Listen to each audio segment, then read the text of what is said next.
What's up, everybody? Welcome to the Fantasy and Frames Women's Best Ball Tournament. It is Monday night. We are here with the Cynthia Frelund division that just kicked off their draft. And tonight, I am joined by two of my absolutely favorite people. Luigi is back in the house tonight, joining us from Analytics for the Nerds. And then we have got Mr. Eric Balkman. You guys know him as Balky from the High Stakes Fantasy Football Hour, the RotoViz High Stakes Lowdown in the FFPC. Guys, how's it going? Doing good. I'm staying true to the bit. I think every episode so far I've come new glasses, new headwear. I was running out of hats, so we did this. I got the Hugh Hefner robe on. The worst part about this is going to be when I nail like my best offseason take during this episode, and I'm going to have to decide whether or not I want to share it in 4 months when it comes true. That's going to be the real tough. This will be your new brand, Louis. This is your brand. Everybody's going to associate with you. Oh God, the guy with the really thick glasses and the whatever that is on your head. What is that on your head? It's a legit towel. I just got out of the shower and I tried. I did a couple of YouTube tutorials real quick. I've never been good at the towel tying. So here we are. I was like, is that a turban? Like, what? Yeah, I know. I think it looks more offensive than I wanted it to. I was not going for it. I mean, I think that's kind of par for the course for us. Like we've said something pretty awful, like just about every show so far. Sure, today will be no different. Guys, so first round has kicked off. This is, like I said, the last one of our women's best ball drafts in our tournament, though there's still room in that standby list. So if you guys want to get in on that standby list, we might be able to get a slow draft going. I wanted to shout out all the ladies who are drafting with us tonight. Team number 5 does say Stacy. That is not me. There are 3 Stacys in this tournament. I am not one of them tonight, though. We do have a lot of really fun ladies drafting. We've got a couple that this is their first best ball draft like ever tonight. So I'm really excited for them. We've got Stephanie Miller coming on later. This is probably like her 200th best ball draft of the year so far. So just going right down the row real quick, we've got Marianne Yaney. I actually know her through one of my work related things. We play in a work fantasy league too.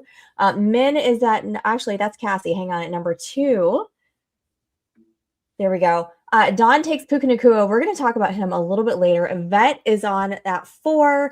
Other Stacey Glansman is on at 5. Cindy Q is at 6. We have got Deb. You guys know her as the Blonde Blitz. She has a really fun podcast out there. You guys have probably seen her. I met her at the Combine. She's at 7. My friend Allie drafting with us. This is her very first best ball draft ever.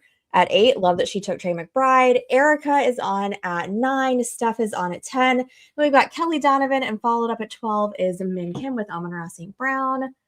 Any surprises in the first round so far? I don't really see any. I mean, you could make the case. I mean, we could talk about Nacua too if we want to lead into it. You can make the case that with what's going on with him right now, which I was reading Drew Davenport from Football Guys, what he was posting on X about it.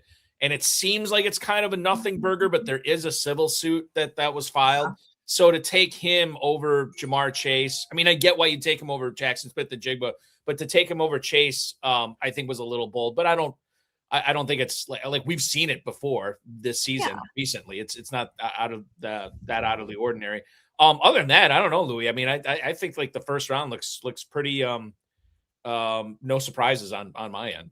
Yeah, pretty chalky there. I mean, CMC at 5 is not where I'm taking him. I think there's a clear-cut 5. I think JSN ends that tier. And then I really don't love 6 through 12 almost in any draft that I'm in, except these FFPCs are good because McBride and Bowers feel like good clicks each time. So I don't love Taylor, CMC, St. Brown. I would be excited to be in the top 5. The Puka discussion is kind of interesting right now. I think he has been that third click for me every time, but I think right now you do probably just have to move him down behind Chase because, and maybe even JSN, because to me that was a pretty even tier to begin with. Yeah. I like that Puka's like really leaning into his like villain era and his like diva wide receiver stuff. I love Drew. I think I messaged him the other day and I was like, Drew, listen, I very much appreciate the Puka news, but I really would love you to break down the Afro Man trial. That's really what I want to see from Drew. Hopefully he'll do that. Maybe Stacey, do you have any? I mean, I know it's not your expertise, but when you see stuff like this, do you have any like insight into it at all? So I don't do a lot of criminal. If you're coming to me for criminal stuff, like you're probably just going to end up in jail. But I do know, like Drew mentioned the other day, the stuff with Puka, like one of his first hearings isn't even scheduled until August, and like the whole justice system runs so slowly that just seeing that right there and tells me, there's nothing is going to come of this until next year, if anything ever did. So I'm not really worried about that. I think that got dismissed too. Didn't they just dismiss or something like that with his criminal stuff? So it's just a civil suit now, right? Right. Yeah. Just okay. So that's that's going to take even longer. There was a restraining order that is null and void. Like that's not. Yes. So that's right. The civil suit is still going, but again, that's a civil thing, which is, oh my God, we're in the second round and we're already falling into legalese here. You know what though? Like I don't know what's going on with Puka. But all the really good wide receivers have a touch of crazy to them. Like look at Antonio Brown. So I'm here for it. I said this on my podcast last week that I have been drafting in years past almost every single year as if the NFL is ever going to do the right thing when it comes to suspensions and holding people accountable, and they never do. And then I'm always, fading guys that never even end up getting, in trouble. So I don't want to fade the player as much as the person, but I'm definitely not going to just expect the NFL to do anything about it because I've just been let down by that so many times. Yeah, I mean, I think that they will eventually if there's something there, Louis. But to your point, I mean, and Stacey mentioned this too. It takes forever. You know what I mean? Like so even if they are going to do, what we expect them to do, what most people think that they would do, it usually takes quite a while. By the way, it did not take quite a while for the first quarterback to be off the board tonight, and I'm floored with this. With Dawn in the 3-hole getting her Rams hookup right away. Nacua and Stafford. That's it. I mean, it seems a little early for Stafford, even though he is going a little bit earlier than he went last year. You guys, let me ask you, like, is there a case to be made for go? Yeah, here we go in the chat. Go get your guys here if that's what you were looking for. That's right. I don't know if Don. This is going to be Devontae Adams, right? It has to be. This is. If it's not, I'm going to be disappointed that they're not going. Wait. Hold on. No. It could be someone else. No, it's got to be Adams. I will be so mad. I shouldn't say got to. I shouldn't. I mean, Stacey's right. It could be somebody. Don, don't disappoint us. Don't disappoint us, Don. And I was just looking because there's another one out there, right? Who hasn't been taken off the board yet. Oh yeah, yeah. Oh, going for two problematic. I was gonna say. Speaking of legal problems, that team number 3 needs a lawyer already. Now, I will say that, like, in regards to Nacua, okay, I think I'm less concerned with his legal stuff, but Rice, I am significantly concerned. But if this gets pushed to 2026, or like if he's not disciplined, not to 2026, 2027, if he's not disciplined, all of a sudden the 303 for Rice looks pretty darn good. Yeah, absolutely, it does. I think it's great. What do we think? So Rice, like, should we pivot and talk about Patrick Mahomes coming back? Do we think he's gonna be ready for week 1? I don't put anything past anybody when it comes to Mahomes. I mean, my guess would be he is not. I don't know why you would go out and did they trade for or did they sign Justin Fields? I think they traded, right? Traded for him?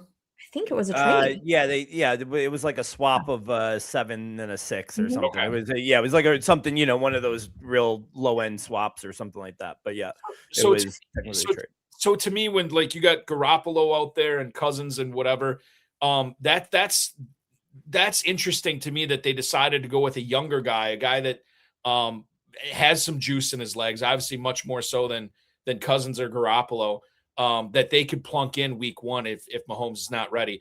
And I think the Chiefs are going to be fighting him to, make sure that he is fully healthy, or as much, fully healthy in quotes, as much as he can be, because they don't want to risk anything early on in the season. So my guess right now is he's not ready for week 1, but that wouldn't surprise me at all if we get to July and August and he's fully participating in all the drills and practices and training camp, and he is ready week 1. But if you're asking me today, I don't think he's ready week 1. What does that mean for Fields though? Like in fantasy, just for us, for fantasy purposes, like, are we drafting him with any intentions that he might like start a game? He might start. I think his max. I'm kind of with Bulky as far as like I'm kind of factoring him in for 4 games, and you can't really pay for 4 games in a best ball tournament. You might take him as like a late round guy in a add drop lineup league type of thing, but I don't think you can draft him in a best ball because you're probably only paying for a month's worth of games. I think, and I'd go even one further. I'd say like Superflex, managed league is probably the only time I'd draft Fields. I'd stay far away from him in best ball. And if it's a start 1 quarterback league in a managed league, I still think I'm probably not drafting him. I understanding that the upside with his legs might be cool in September, but I'm hoping, September is when everybody's healthy, or at least healthiest, and there's no bye. So hopefully I have a better solution than Fields. But given the state of some of my teams, maybe I'll be pushing the panic button right away at the start of the season again. Wouldn't be the first time I've done that. Yeah, same. Guys, thanks to everybody who's in the chat. The chat is like going off tonight. I'm so excited for everybody who's hanging out with us over there and watching tonight. Thanks, everybody. We are wrapping up the 3rd round. Chris Olave just goes to Min. I like Min's team. She's got Amon-Ra, takes a roll of the dice there with Jeremiah Love in the 2nd, and then Chris Olave, who just always seems to be forgotten about. Yeah, Olave just keeps on staying right kind of where he's been this whole offseason, right, since these pre-draft drafts started. And he's one of my favorite clicks right there. I find myself probably at like 30% Olave just because I think he's valued pretty good. And he, to be honest, he's probably going to get knocked down even more after the draft because wide receiver 2 is probably pretty valuable for him. So I think his value only grows here throughout the offseason. It's about a half round of value for Min drafting Olave at the end of the 3rd round, according to the FFPC Never Too Early Best Ball Tournament ADP. I think the other reason you could see his ADP go down a little bit after the draft is if New Orleans soaks that first round pick into Jordan Tyson or Carnell Tate or Mekhi Lemon or something like that. And then there's this perceived drop in value with Olave, when I think we can look at it from the standpoint that it stinks maybe in the long run for being a target hog for Olave, but it's still a rookie receiver. And I think Olave in the 4th round definitely is a player I'd want to be in business with as my 2nd or 3rd receiver. Oh yeah, 100%. Absolutely. All right. I'm taking a look at everybody who's in here. I know it looks like we have a couple auto drafts going on, but just so you guys know, I know those girls are in there. They just loaded up their queues. So that's how they've got that going. So not quite as many auto drafts as we've had in the past, but I know some people like to use that as a weapon too, where they load up their queue, especially a woman like Steph, who's done 100,000 best balls already this season, where she kind of is very comfortable knowing where players are going, and then she can add players to her queue, put it on 1 pick auto, and she's already working on her next pick. It really puts the pressure on the person next to you for sure. Auto draft mind games over here. Yep. Today's scene. That's funny. All right, Balky, I want to talk to you about so we've got 3 QBs off the board right now. We've got Stafford, Josh Allen, Drake May. Go. We already talked about Stafford a little bit. Louis seems to think that Josh Allen is going to be a little soft this year, and I know he's a little concerned because he's having a baby, and I think Balky, you weren't here for this, but Louis actually was hoping that we might have a plot twist and find out that baby Allen actually was like somebody else's, and that would just fuel Josh Allen a little bit more to like coming into the season. Any thoughts on Josh Allen as your QB1 this year? Well, as a father of a daughter and a son, but as a never played in the NFL before, I can't say I have any personal experience in regards to this. I would guess it affects people differently, right? Like maybe he's, maybe this gives him a renewed vigor. And maybe he's playing a lot harder. I don't know if that's possible, or maybe he. I don't want to say football becomes less of a priority, but once you become a husband, once you become a father, I think it's just natural for certain things to change. So I don't know until it gets out there. I'm saying this right now. If I'm drafting Allen in the second round or the third round, I'm not concerned at all with him about to become a father. Like I would not, if I'm not drafting him there, it's not because of that reason. It's because I want to get more value at running back or receiver or tight end or something like that. It's not necessarily indictment on him. But as far as becoming a father, yeah, who the heck knows? You could be spot on, Louis, for sure. To be clear, Josh Allen is my QB1 by a huge tier. So Stacy's being a little facetious here.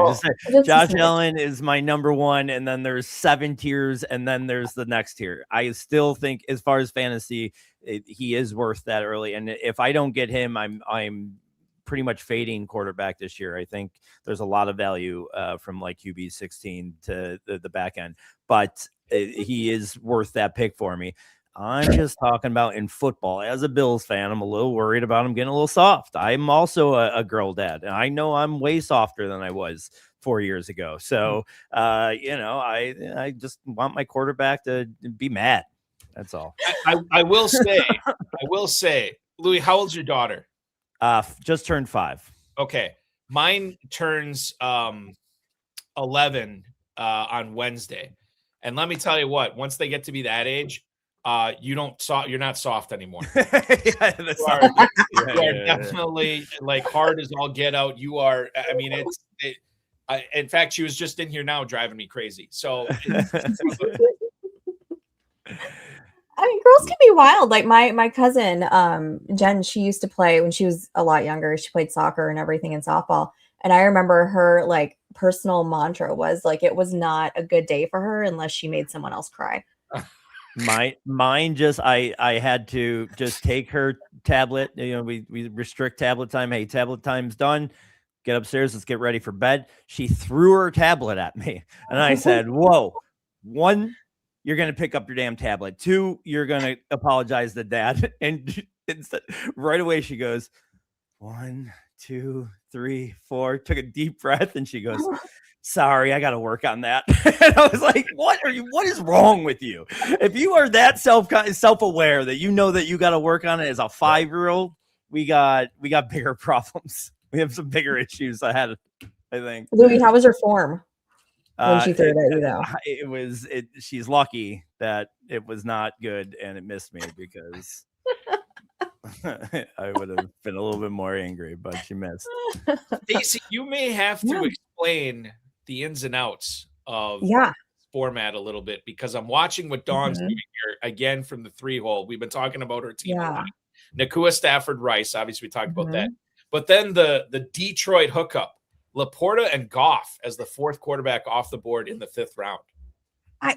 So guys, so for everybody out there watching this draft, and we did have some questions about this kind of in the comments there, especially when Loveland went at the 2nd. So guys, PPR, full point PPR, this is a tight end premium. We are going to start 1 quarterback. It's best ball 20-man roster. It's going to go 1 QB, 2 running backs, 2 wide receivers, 2 flex, and a tight end spot. So, a lot of times you probably don't necessarily need to take a QB. Your second QB, if you're going to go elite QB like Don did there with Stafford, you could probably push it a little bit longer. Cause I'm thinking maybe 2 quarterbacks, 3 max. Do you guys feel like that's pretty comfortable here for a best ball like of this format? Yeah, I do. And then you look at Dawn's squad here, 5, we're 25% of the way through. She doesn't have any running backs on her roster. So she might just say, oh, the heck with it for a 3rd quarterback and really be pounding the green here coming up later on in this draft to make sure that given that it's best ball, that she's able to get 2, 3, 4 starters on any given week. So I think she's the only one without a running back so far. But there's some other teams. I mean, you look at Deb in the 7 spot, 1 running back on that squad. Min only has 1 running back so far from the 12 hole. So which is kind of interesting. Yeah. Especially, I mean, if you're going to go, 0 RB, like you're going to go get your, you're filling with your receivers and everything first. So maybe that's kind of their strategy and what they're doing. I have been historically loved to do a 0 RB draft, but last year it kind of seemed like the teams that went heavier on running backs earlier tend to do a little bit better. So do you guys think that that's going to be kind of a strategy going forward? Like we've got Stacy's team over here just crushing with the running backs. So is Marianne's. Cassie's too. They've got some great running backs there. So they're kind of sucking up all the value in these first few rounds.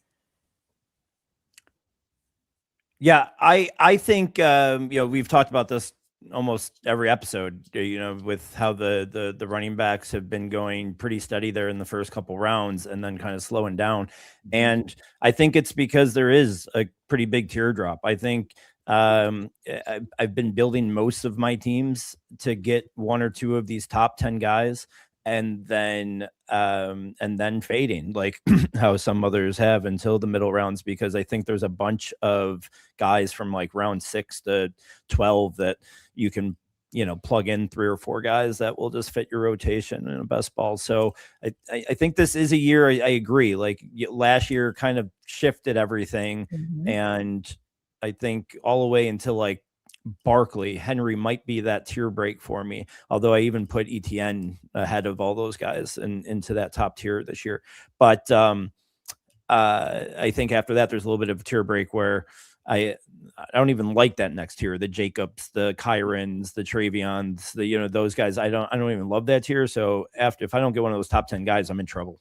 To be honest. JJ Zacharyson had a post on Late Round. It was probably a month or so ago now. Turned it into a podcast as well about sort of like, I think it was called like the death of the WR2, something to that effect. And it was interesting when you consider how NFL teams, because they're constantly shifting and trying to get an edge. You think about what NFL teams are doing right now. The big plays being taken away by all these too high looks, and that's been the case for like the last 5 or 6 years. So if you look at going with more of a quote unquote classic best ball start where you pound out 2, 3 bell cows and then just pepper in a bunch of receivers. And then, those spike week receivers will carry you. That's not necessarily the case. And I don't know if you can do that anymore. So for me, it's kind of weird because when I'm in best ball mode, I would like to get that anchor running back or maybe 2 anchor running backs and then pepper in the receivers. I don't know. I think this year you want to get like JSN, Amon-Ra St. Brown, Jefferson went super late here. Neighbors is probably not a guy I'm super on, but CeeDee Lamb, players like that and stacking up. And then you look at what Kelly and Min did here too. AJ Brown, Olave, players like that are going to see a lot of targets because I think once though that sort of top tier receivers is gone, it's going to be really, really difficult to make sure that you're getting consistent wide receiver play, even in best ball. And even if you're hitting that position pretty hard. So I think that's what's interesting this year. And maybe we're going to see that going forward the next couple of years before things shift again. I mean, we're seeing all these teams, especially the Rams, I think kind of set the standard. Then everybody just copies McVay with all this 13 personnel where he's rolling out 3 tight ends, Arthur Smith too, right? And so like until defenses adjust, we might just see this. And I'm sure the NFL wants to, make the big play great again, so to speak. But I don't think it's necessarily going to happen this year. Yeah.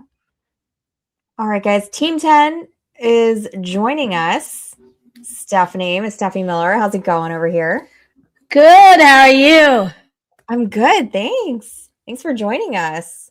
Thank you for having me. Yeah. How are you doing? I want to get your opinion on this. So we were just talking about how historically, right, everybody really, really enjoys doing those 0 RB teams, but last year it kind of seemed like the running backs had their time to shine.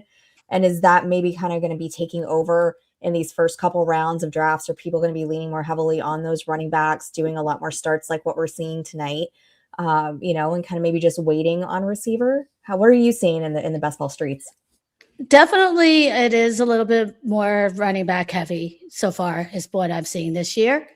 And I think a lot of it too has to do with we keep talking about this draft class also isn't that strong necessarily, and that also goes into running back. And I think there just doesn't feel like maybe there's as many of those late round gems that you're trying to find. And it feels like maybe those picks are at wide receiver or even tight end or other positions. So I think also, when we get some more dominoes to fall, I think then maybe we'll see some shifts. But for right now, definitely feels like you want to kind of get those few running backs that you're really comfortable with, because it does feel like it tears off, I think, a bigger drop than it does at some of the other positions. Stephanie, with all the best ball drafts that you've done so far, when you look at an FFPC one like this with dual flex, tight end premium scoring, how much do you have to crank your gears up to switch and shift your strategy for a format like this? I mean, yeah, you have to definitely account for obviously the tight ends, and you can play one in the flex in this format. So it does affect it. And plus, this is full PPR, and some of the other sites are half PPR. So, I mean, all those nuances always affect your strategy. And I think it's just one of those things just to be aware of what you're playing on and, adjust accordingly. But still let the draft come to you, right? For sure. I did plan on, I thought I would get either maybe Bowers or McBride, but that didn't happen. So I pivoted. Mm-hmm. So I'm looking at the 10 spot. Well, I was going to talk about those tight ends. I wanted to ask you about that. So with a tight end premium like we have here, would you do something where you can get two guys that are going to be able to be starters, every single week for you? Because you can start one in the tight end position. You can start one in the flex as well. So with Erica here, she's got Bowers and Tucker Kraft. I would think those guys would be starters probably every single week or going to end up in your lineup. I mean, ideally, if you're spending that type of capital, that's what you need. I mean, that's what you're playing for. Balky, any news on our boy Tucker Kraft? Yeah. Is he doing okay? Yeah, I think it's weird because I think no news is good news in this case. Matt LaFleur talked to the media today, and he said something to the effect, it was very reassuring that he's not so much the recovery, but he said he's going to be a big part of our offense again this year. The thing to keep in mind with Kraft last year when he was crushing it, it was, with Watson not on the field. And so now with those two guys, obviously Kraft being the focal point of the passing offense for the first part of the season, and then Watson kind of taking over that role for the second half of the season, it's going to be interesting to see how they kind of mesh. I think the rising tide raises all ships. I think they're both going to be very good this year. But it remains to be seen. I'm not necessarily all that concerned with the ACL recovery so far based on what I've read. Yeah. I mean, it was week 8, I think, is when he got hurt. So it's fairly early. I was at the game at Lambeau. It was happened right after the halftime. I was still with my nephew and my brother getting snacks, and somebody's like, yeah, Kraft is down. I'm like, that's just fantastic. Yeah, and then sure enough, ACL out for the year. Stephanie, you're on the clock. What are you thinking here? Ooh. I think it might be time to take a little bit of a risk. Ooh, uh-oh. Trying to hit my draft button. All right. I think I'm going to go with a guy that, was an elite tight end at one time. And it sounds like he's on track to return. And I think when he does, whether it's right away or not, we've seen him be a great pick in best ball when I don't have to pick the moment of when to start him. Mm-hmm. I like what you did there, getting Dak Prescott to go with your stat for CeeDee Lamb. That's nice. Yeah, whenever you see these onesies going, in this draft, I don't have quite as good a feel since, this landscape is a little different of what people might do. So it's I don't want to push things too far and get, left in the dust. Because sometimes it's you think you're getting a bunch of values and then you realize, oh no, I don't have any quarterback or tight end. So at least getting some sort of anchor relieves some of that pressure. Yeah. It's, like these are so many different people in different levels of drafting and people that have only drafted a couple. Like I said earlier, like we've got, a couple in this draft that have never drafted best ball before.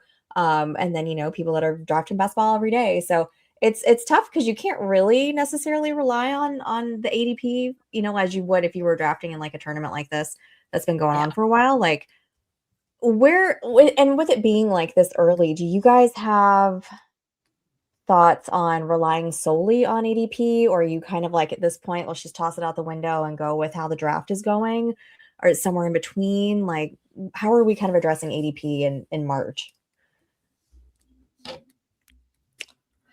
Well, I mean, for me, oh, sorry. Go ahead, Steph, please. No. I mean, I think I will look at ADP, and keep it in mind, but I still try to get as many players that are on my ranking as possible. So that's, I might use it between like which one I'm trying to push to the next pick. But if it's something positionally I need, I'm still going to stay in structure and not push it, like I said, because it's a little harder to read right now, like these type of rooms, like you say, with all these different levels of drafters and different people doing different things. So it's kind of like a mix.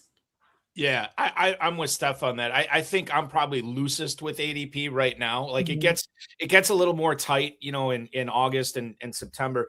But right now, I mean, a lot of this stuff is going to change after the draft. Injuries are going to happen, and this is going to change as well. So I'm definitely willing to dip down a full round or a round and a half, 2 rounds or whatever. If there's a guy I like and I don't think he's coming back to me, especially if I'm on one of the ends, then I'm definitely more likely to hashtag get my guy a little bit early to make sure that I get him. But the other thing too is in regards to ADP, especially Steph, you would know this, like drafting, like being a volume drafter, sometimes you like getting pieces of all these different players, and you might take a player that you don't necessarily like as much as another guy just to vary up the portfolio a little bit. And then in that case, then I look at ADP and say, oh, this guy's fallen a little bit. I don't necessarily like him all that much, but I don't have him at all. Maybe I take some of him here. That's what I was going to say. That's the only place I use ADP is like if I get a real decent value on a player that I might not have a lot of because I don't love him where he's going. Usually any like real big value, just because it's going to create, a unique lineup most of the time when you get somebody at a really great, at a really good value. So I usually try to consider that, even if it's like a naked quarterback where like you get a QB to fall 30 spots down or something like that. You don't have any of his stack options or yet, or even an option to go forward. I still try to take advantage of those big drops. 100%. Yeah. So I had this was one thing I wanted to ask you guys too, and he goes off the board here in the 9th round, second pick there to Cassie is Kenyon Sadiq. Obviously he's like the biggest, name in tight ends as far as the rookies go, but are there any rookie tight ends that you guys are kind of looking at besides Kenyon Sadiq, or excited about where they could potentially go, and maybe if they'll, what kind of impact they're going to have fantasy wise? Anybody? I feel bad just picking one name. So like, I'll let you guys like rock paper scissors to see who goes first. I'll start there. I mean, I think Stowers is obviously the second guy, but I think the league opportunities are really narrowing for him to get like a really good spot, at least for this year. So in redraft, I'm not really going to be targeting him too much because Miami would make him interesting, but I think Miami Njoku makes way too much sense. I just think I don't know what the holdup is on that, but that just seems like a match made in heaven. And when that happens, then, I don't know a spot in the league right now where he would walk in and get snaps this year. Steph, Nick is telling on you in the chat over here. Maybe Carolina would be another interesting spot. I feel like that's the Sadiq spot.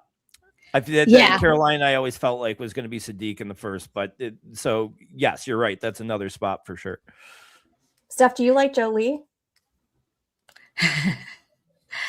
Well, because I talked to him at the combine, and I was just like, oh God, this kid is so fun, and just like I just was like, I'm gonna root for him. I want him to be successful. I mean, again, in redraft, I'm not taking a lot of those guys past hours, just because it takes tight ends a lot of time sometimes to develop and stuff. He's not a traditional tight end. So, I mean, he could kind of be a fun weapon for a team if he landed in the right spot. Maybe somebody could use him creatively in line and stuff. But no, I'm not really drafting a lot of like deep rookies. Now, I will say, obviously, this is tight end premium. So you might see some more more tight ends off the board than typical drafts. So possibly, but I haven't been. Yeah, basically, in the never too early best ball tournament we have going on with the FFPC, it's obviously Sadiq and Stowers. The only other guys that have been selected over the last like week and a half or so, as far as rookie tight ends go, have been Jolie and then Max Clare. Yeah. So I would imagine, and Max Clare to me seems like a better NFL tight end rather than fantasy tight end. I think Michael Trigg from Baylor is somewhat interesting. I know Stacy, our good buddy Farrell Elliott, likes Matthew Hibner from SMU. Okay. But outside of, but again, to go back to what Steph's saying, like I think it's Sadiq and Stowers, and then I'm kind of looking at other veterans to help me with my tight end position. Yeah, I mean, I sometimes let my dynasty brain affect me in redraft, and I can't tell you how many Sanat chairs that I have, and then for the last 2 or 3 years, you're just watching them play behind guys you've never heard of after Ertz injuries and stuff like that, and I'm just like, it's just not going to happen for some of these back end tight ends, and I think you can find better dart throws here in the last 2 rounds, I think, than doing one of those late rookie tight ends. Who's one of your sleeper tight ends, Louis?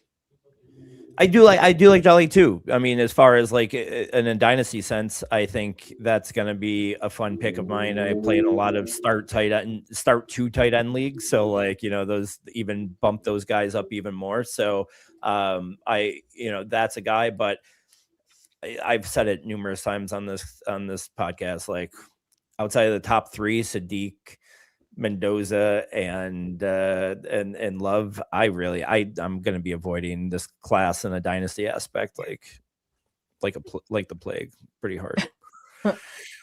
You guys have any bulky stuff? You guys have any tight ends that if you're going to wait right on tight end, that you kind of feel comfortable going to grab a little bit later, who's still going to have value, still going to put up those numbers? I likely is a guy that I'd be targeting. I think Louis brought this up earlier with Njoku. His ADP is going to shoot significantly up once he does sign. So to buy the dip on him right now, because that won't last long. And then Gunnar Helm in Tennessee, I think is interesting with Noah Okonkwo. Those are 3 of the guys that I think are interesting late round targets. Not necessarily, likely he's like tight end 16, so that's not really late, but those other 2 guys right now, I don't know, Steph, what do you think? There's a lot of guys. I don't want to give away too much as I'm in this draft. That's true. We're still a little early. You know what? We'll come back to this. I just realized there was a couple that I thought of too, and I was like, oh, they're not off the board yet. So there's a lot of guys not off the board. So yeah. No. But there are definitely some mid and later tight ends that are definitely very appealing, I think. Definitely. All right. Well, when we get to one, shout it out when they get drafted. Because we are going into. Oh, sorry, Balky. Yeah. I just want to make one point real quick here.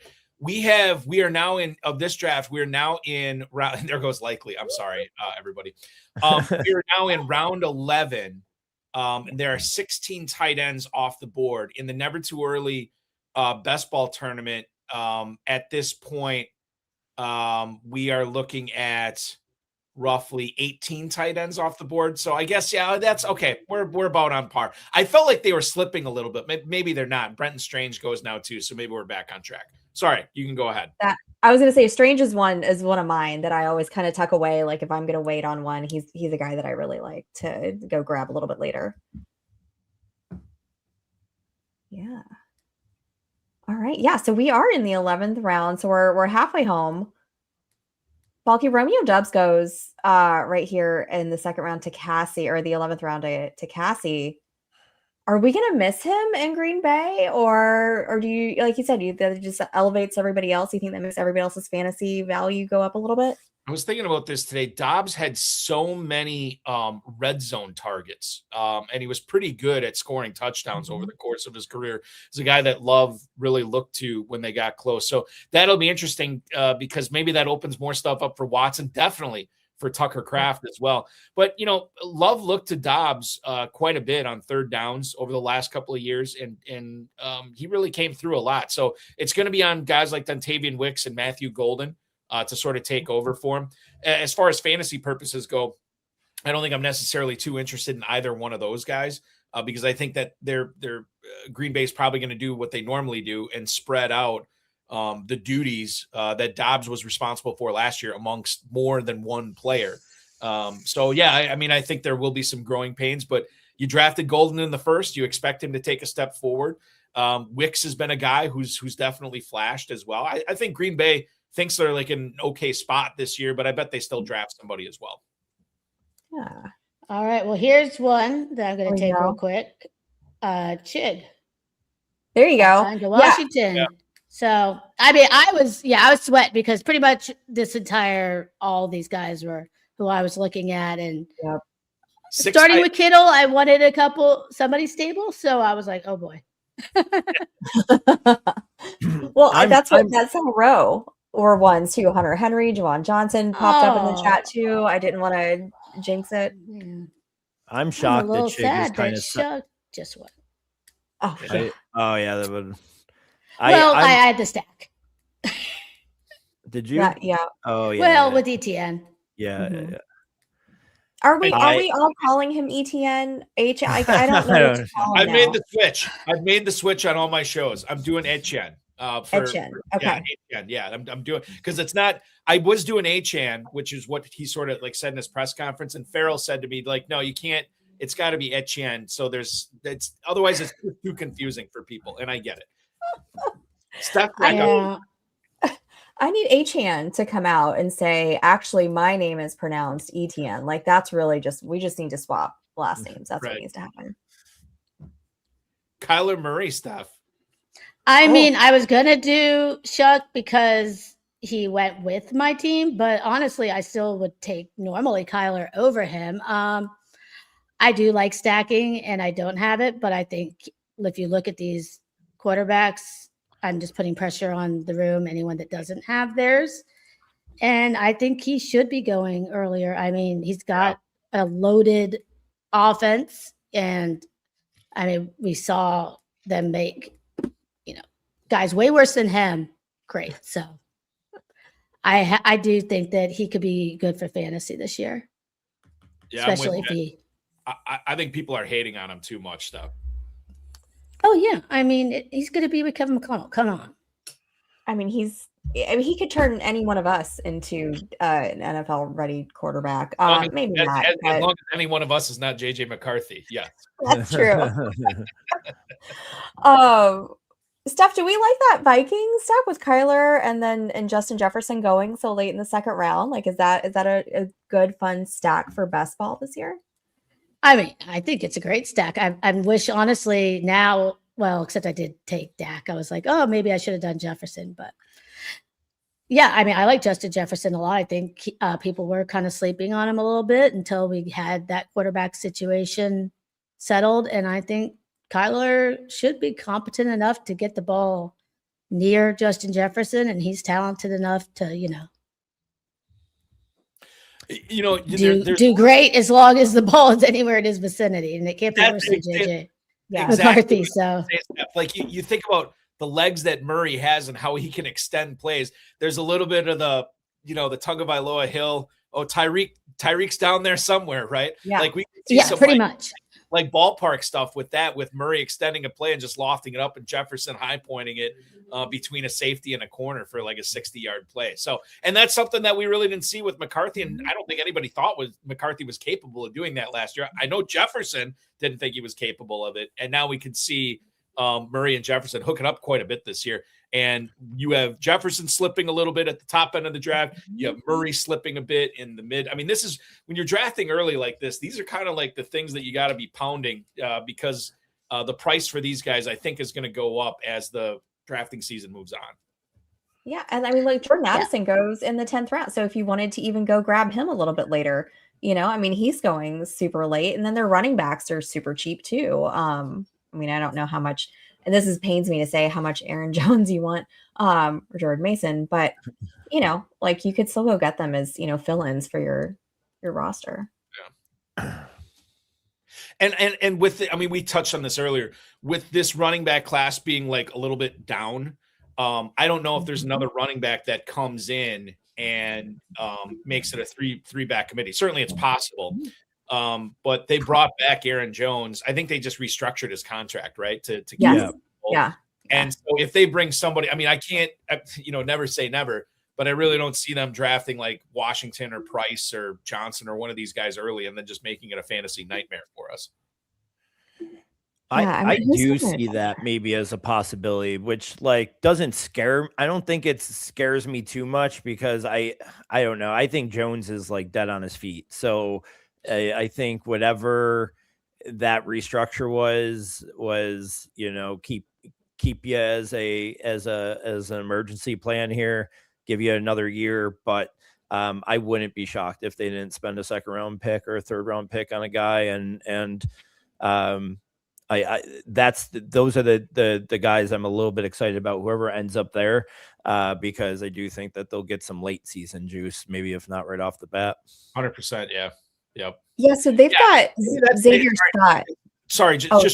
Wait, good point on that too, because this could be one of those things where like he's basically getting a depth contract. Like he's just a depth guy. And then by the time he starts breaking down in October, November, they got this shiny rookie that they can ride with Mason too. That's interesting. Yeah. Steph, did you just get sniped on Hawkeye? Yeah, I did, and I thought that it hurt me. Late. Yes, it hurt me. I breathed. I took a breath in when I saw it. Yeah, because I was excited for you there. I mean, he goes late usually, so like this isn't the typical order. Of course, I don't usually see Tyler Higbee get drafted at all. So I mean, I guess I was going to take him here, which felt a little early, but it being tight end premium, I thought it was an easy back stack since unfortunately his running backs are gone. So I'm going to hang out a minute and I'm going to take a guy that I don't know why he's still. Oh, there's a couple guys that I don't know why they're still there, but oh man, I'm going to take the ceiling bet and take Worthy. Oh yeah. Ooh, how they have fallen. What was he going last year? Like what, third, fourth round? Something absurd last year? I mean, this is late for him. He's going way earlier. Yeah. I mean, yeah, because he's going right after like Wandale and Dobbs and them. I don't think he's a good football player, but I think he could have a really good fantasy year. I think he's got a path to it if Rice, if the Rice stuff falls apart and he ends up missing some games. I don't see that team as somebody adding a wide receiver early like some people think. And so Worthy might end up finding his way into that offensive game plan more than we expect, which will be amazing because he's not good. I was just checking out Mojo has here the last 10 days on the board here, and Worthy is going in the middle of the 12th round. So definitely getting some value stuff. And I'll say this too. Mojo also has previous ADPs, pre-year ADP for years. So I looked up the best ball where he was going last year. Wide receiver 23 at the 410 for Worthy in 2025. Yeah. 9 rounds later here tonight. Scott Miller. Oh my goodness. Where was Stafford going? He was like 19th, 20th round last year, like free, pretty much. Yeah, he was pretty much free. Yeah. Stafford, I'm showing as quarterback 26 at the 1407. So there was 2 dozen quarterbacks going off, but he did have to get him in the 14th round. Right. By the way, right ahead of Sam Darnold, believe it or not. When all the back stuff started coming out, he really started fading towards like the back end, and everybody was scared to click him. And I remember like in these early tournaments and like the pre-draft tournaments last year, I think he was going like 30th or something because so many people were scared of, whether or not he was even going to be able to play. Well, and then go ahead. Oh, I was gonna say when they rolled that, the camper thing up to the, training facility. Oh my gosh, I looked it up earlier and it has like a special name. I'm gonna have to look it up now and find it. But I think that right there, like, because you hear like, oh well, he's older, like who amongst us doesn't have back problems once you get into like your mid-30s, right? But then like you bring in this little, I don't know, thing out there for him to go in and rehab, and then that just makes you thank you, Scampers. The Amortal Chamber. Amortal, yeah. Yeah, the Amortal Chamber. I mean, that just sounds it sounds like a haunted house you go through at Halloween, right? And you think about that too, like the collateral effect that Stafford scare had, because then all of a sudden Nakua was dropping, and then all of a sudden Devontae Adams was dropping. Like it had this multiplayer effect in drafts. Oh yeah. AG Barner goes. He's another one that I really like. One of the tight ends that I like a little bit later. I think somebody in the chat mentioned AJ Barner wasn't getting enough love earlier. He had a really good year. You got to be scared that they have first round or early round capital. What was the Royal, first or second? But they have early capital draft in the Royal pick. So I'm just a little bit worried about that. And even in the little bit of play that he got at the end of the year, he made some big plays. So that just scares me with Barner a little bit. I'm probably going to end up with not a lot of them, but it's hard to fight how good of a year he had last year. I can't argue that. Second round, Louis, 50th overall pick for a Royal. Yeah. Somebody mentioned Seattle like way early on in the chat. I should have started that one so we come back to it. Since we're talking about Seattle, do we feel okay about the offense going in this year now that Kubiak is in Vegas and they've got a new offensive coordinator? Was he the tight ends coach from San Francisco, I think? Yeah, Brian Fleury. I mean, I'll just say this. I think it's a fine hire. It's maybe a little bit outside the box. But when you have the efficiency that JSN had last year, when you have this, I mean, granted, Darnold did it with Minnesota as well. And then you had this tandem of running backs in Walker and Charbonnet, and sort of everything just sort of clicking. It's really, really difficult to replicate that 2 years in a row. And now that you do have this new OC coming in as well, I'm not necessarily staying away from Seattle players. I just don't know like who the targets are. Like Smith and Jigba, I think Louis said this at the top of the stream. Like he's fine as like the fifth guy in the top five. But I'm taking Nakua and Chase over him. And after that, it's just like I really have little interest in Charbonnet this year. I don't know when he's going to be healthy, if at all. I don't know what they're going to do at running back, if it's going to be a rookie leading the way. Emmanuel Wilson's contract is nothing, so I can't imagine that they have big plans for him. Barner's super cheap. Arroyo's super cheap. I have no interest in Kupp. It seems like Torrey Horton is not going to make this second year leap that I thought he might. So, I mean, I'm fine with the Seahawks at the current price. I'm not very excited about any of them outside of Smith and Jigba. Yeah, it's not a fun team to stack for sure. And, I don't think Darnold, is ever going to be a fun guy to have unless you have a JSN team. I do like Shaheed because of his big playability. I just, I was really shocked to see that re-signing because especially with the guy coming from San Fran and that system, it just doesn't seem like Shaheed fits in at least what I know of what Shanahan does. So it just doesn't seem like a player that would be good in this offense. So I was surprised to see that. He's one of my favorites as far as big play guys. I'm still picking him a little bit there at the end, but he even is going around guys that we can't mention right now. But there's guys that he is going around that I find myself clicking on more than him. So it's a tough offense to really figure out as far as where to invest, and that running game.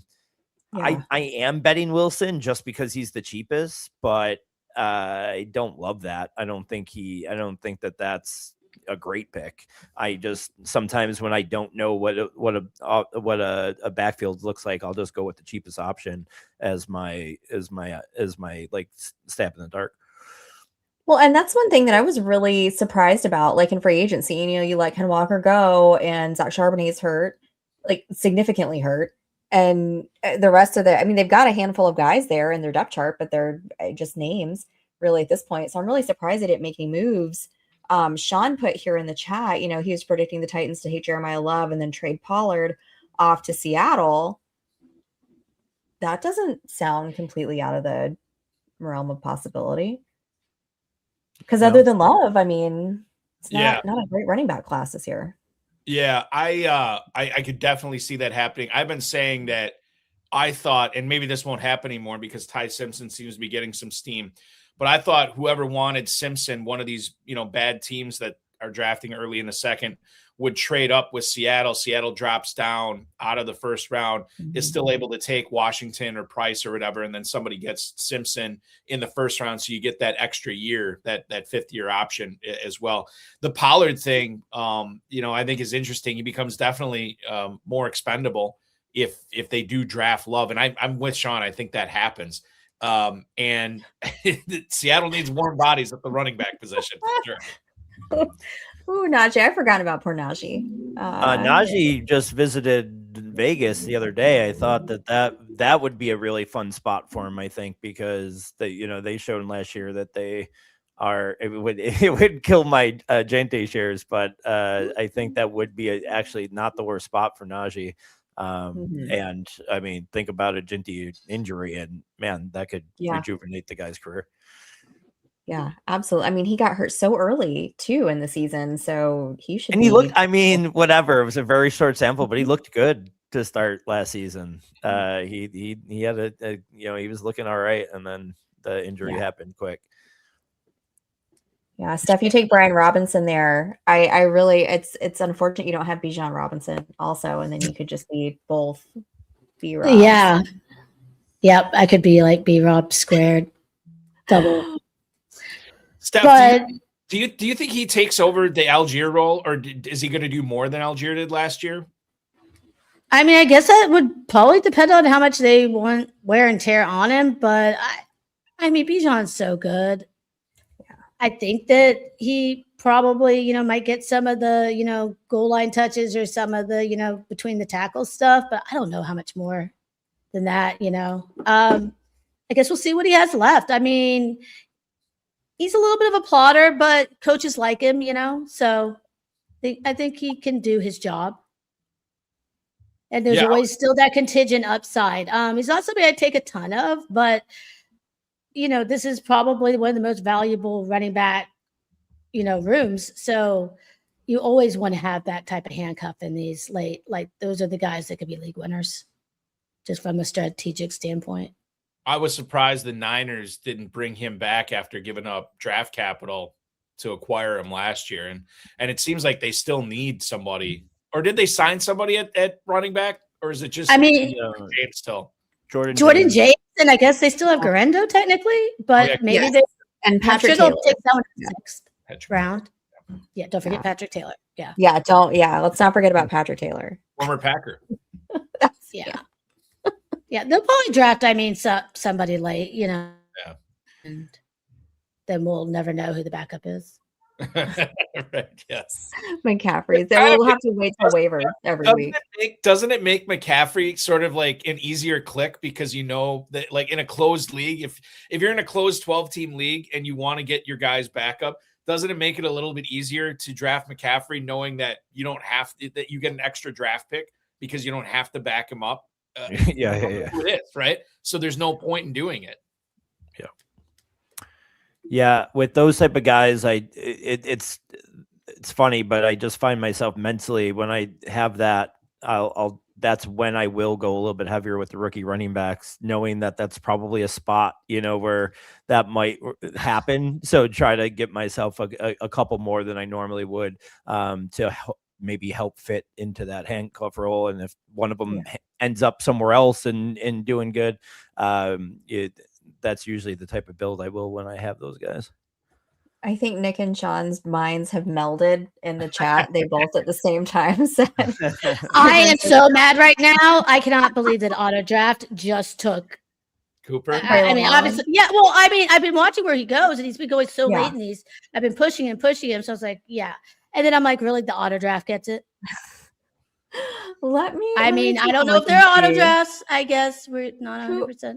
Sure seems like it. that's The not auto good. drafts have got me a few times. So Dawn was here. Maybe she might have had something going on because she was here for the majority. That's a vet. You're talking about. That's a vet at the 4 spot. Oh, at the 4. Okay. Okay. Oh, you talking about Cooper? I thought you were talking about Braylon Allen. I'm sorry. I could care less about Braylon Allen than the Jets. I was like, wow, that's some strong opinions about Braylon Allen. Louis, do you want to do your every podcast rant about Christian Kirk? Or not rant really, yes, but like I actually was like, is she going to let me talk about it? Yes. Yeah, I mean, again, just he's my most owned player. He was going free before signing, and then he's I know in other sites he's going up to like the 15th.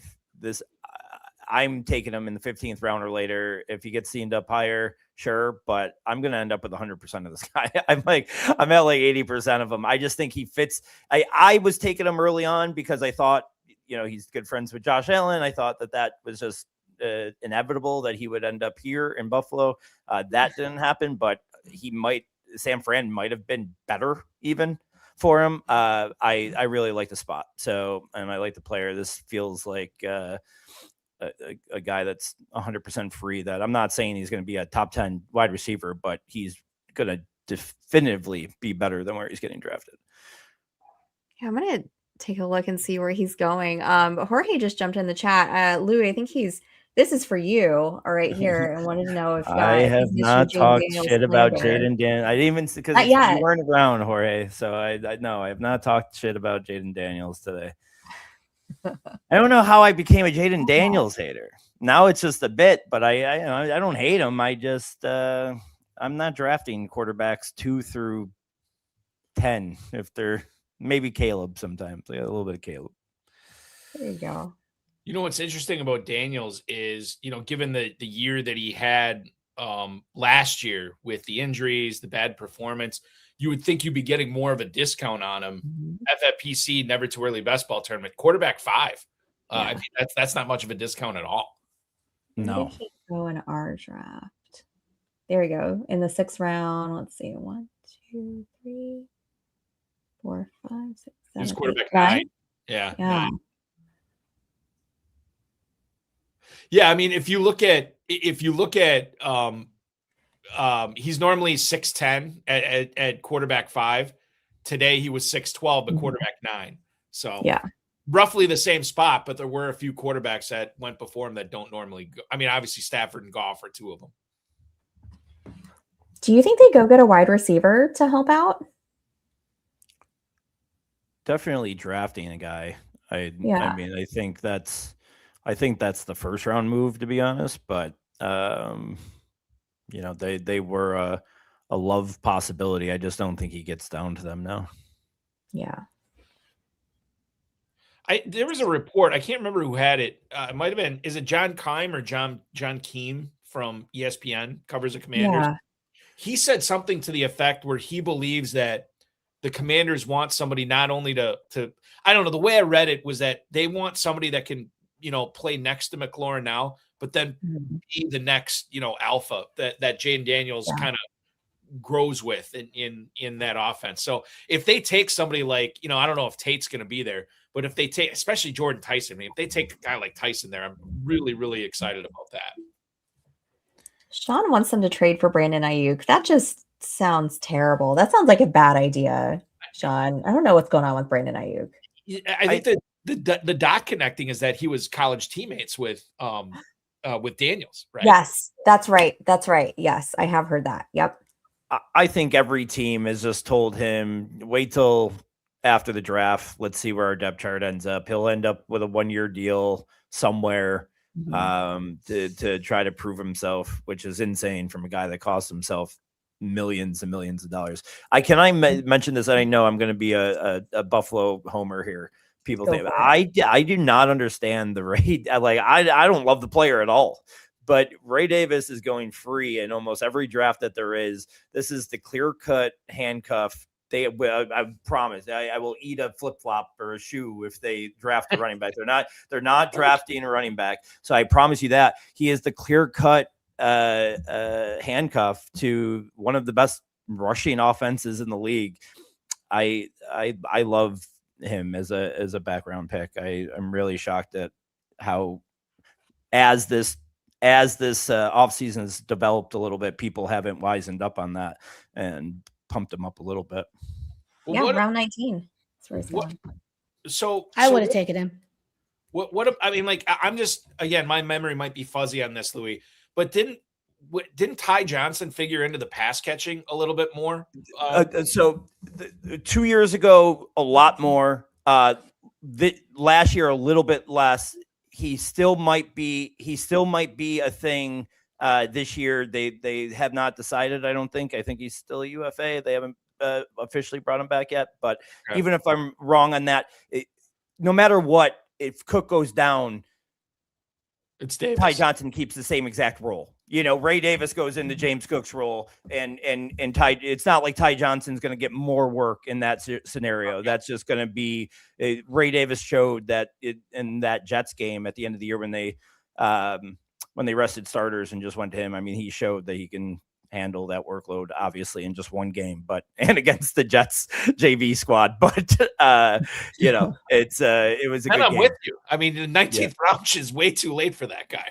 Just for a free clear, because a lot of these guys were taken here are even third on the depth chart, and so this is a guy that would walk into 20 carries a game immediately. So I have a quick question for you guys, because we're going into finishing up the 19th, going into the 20th round, wrapping it up here, guys. First off, this has been the fastest draft that we've done so far. So kudos to everybody here. But when you're making these last couple picks in these last rounds, if you have a couple guys on your queue, how do you decide who to roll the dice on? Like, is it just upside based, or, where they're at in the depth chart, that kind of thing? Is there any one thing that makes you kind of gives that person the edge, and you're like, all right, I'm going to take this person as my last pick or my second to last pick? Opportunity for me. I mean, it's a lot of these running backs, especially when you're drafting now. I mean, you could be one play away from some of these guys getting a significant opportunity to start off the season. A lot of these receivers that go late, you really got to squint to see how they can affect your team. But these running backs maybe have an easier path. So I think opportunity for me is the biggest thing I look at. But Steph could probably talk a little bit better. I think she's done a few more best ball drafts than I have so far this year. Well, she just takes somebody with her last pick there. Is it Jeremy? Is that how we're saying his name? Jeremy Bernard? Yeah, that's how I've been saying it. I haven't been on a lot of streams, so maybe if I am mispronouncing it, let me know. I have no idea. Yeah, I'm just going by so a little bit of just who's getting some buzz and things, and he had a decent 3-cone. So he seems like a fun player that could end up going, day 2. Maybe round 2 at best. I think some of these guys in these early contests, as soon as they're drafted, if they're drafted and have a decent landing spot, we're going to see in season contests going way earlier. So it's going to feel like a crazy value. And yeah, I always like to get some of these. Like I said, I think in this class, there is still some decent running backs that might be going fairly early in the draft. Receivers that are going fairly early in the draft, as opposed to the running backs. So, I think the question is just what I need on my team structurally. I feel like I did take a lot of upside receiver on this team. I tried to get some floor picks in there with and eat my vegetables a little bit with Judy and Ridley. And then I decided to have one more fun pick with Bernard. And then Najee was, we talked about earlier, if he gets signed somewhere, he could have an opportunity. He's always somebody coaches like, and we know can get volume. And hopefully he can just get a decent landing spot, But I did some running backs early, so I feel pretty good. Mock draft database does have Bernard as a top 60 pick stuff, so that's round 2. Yep. So I'm hoping. Yeah. Guys, we just finished the draft, just wrapped it up. Real quick before we go, I wanted to get a couple of things. Wanted to ask you guys a couple questions. One, favorite all-time player that you only want in a best ball format? I think mine's Wandale Robinson. Steph, who's yours? Oh, let's go with JMO. Ooh. That's a great. Oh, I need to change mine and make it Jameis Winston. That's a good one. Yeah, that's a really good question, and that's a good answer, Steph. I think mine would be Travis Hunter this year. I think is a good one for that. Because I would probably not want to take him in any leagues where I would have to decide to start him ever, but he might have some real big spike games in him. So I think that's fun. Balky, what do you think? I don't know. I don't know if I could pick one here. Wandale Robinson is a good one. For sure. I don't know. I really got to plead the fifth on this one to bring us back to the courtroom. I don't know if I don't know if I have a good one. I really don't. If I had to, I mean, I'll double up and say Robinson, but I can't think of another one besides him. I'll allow it. All right, and then last, because we do have hold on. Yeah. Maybe a guy like Wes Welker. That was he was a fun best ball guy back in the day until his ADP went way up, and then I was kind of off him. But it was always fun drafting Wes Welker in the mid rounds before he got big. Yes, guys. So we do have a lot of either first time or kind of like beginning best ball drafters in the tournament as a whole this year. So I want to kind of get some best ball advice. So what would you give for somebody who's just new to playing best ball? Steph, what do you think? I mean, I think just learning about like how structure or roster construction, really, just to know how many at each position you should be taking and understand that when you spend early, the more you spend early, the less you need at that position, probably. Mm-hmm. Yeah. Yeah, I think balance is key. There's going to be, dependent upon how the draft goes, you might be tempted to take another running back or receiver or tight end in the FFPC, and it may not be the best pick for you structurally, even though it might be the best pick for you talent-wise and production-wise. Sometimes you have to be disciplined and understand that while this would be a fun pick here, you're locked into this roster once the draft is over. You can't manipulate it at all.